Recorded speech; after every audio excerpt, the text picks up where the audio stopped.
trailer, in hindsight, was a glimpse at a version of Arc Raiders that would never actually ship. This massive shift was honestly kind of ironic because a lot of people who joined Embark were tired of making PvP shooters, especially after years at Battlefield, but adding the PvP gave some extra interest that was desperately needed. The human unpredictability. Even for myself, PvP adds so much replayability to games. But Arc Raiders could now create tension every single match, not just when a robot showed up. Walking across a field had a lot more risk involved. The studio also made a major scheduling change. Since Arc needed way more time, they moved forward their other project, The Finals, to actually launch first. I've covered this game in a few videos now, and luckily, The Finals really blew up. Although not a crazy success story, it was way more successful on launch than the studio anticipated. Even today, still is extremely highly praised by the niche audience that it has, and it really gave Arc Raiders the breathing room that it needed to survive. Now, with more time and clearer target, the team actually began rebuilding everything.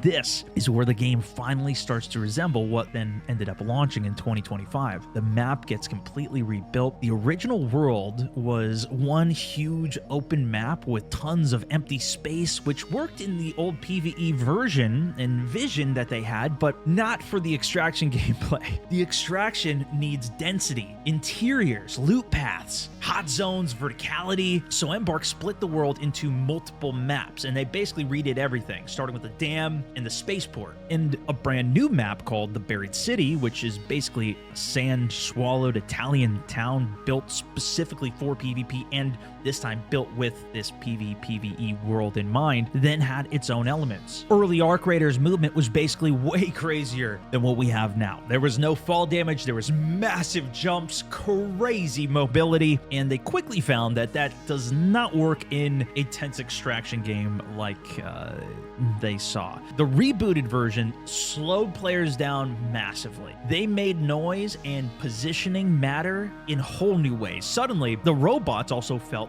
terrifying again. Even the small ones. I can tell you, even at the beginning of my Arc Raiders journey, I died to quite a few wasps and hornets. These little bugs flying in the air that you'd think are nothing, or giant pain even with two of them. You weren't some crazy action hero anymore, but somebody surviving. One thing Embark always had going for them was the insane AI tech that they imagined at the very beginning for their robots. These machines do not run on canned animations even. They actually learn to move through simulation. If you've played, I'm sure you are aware of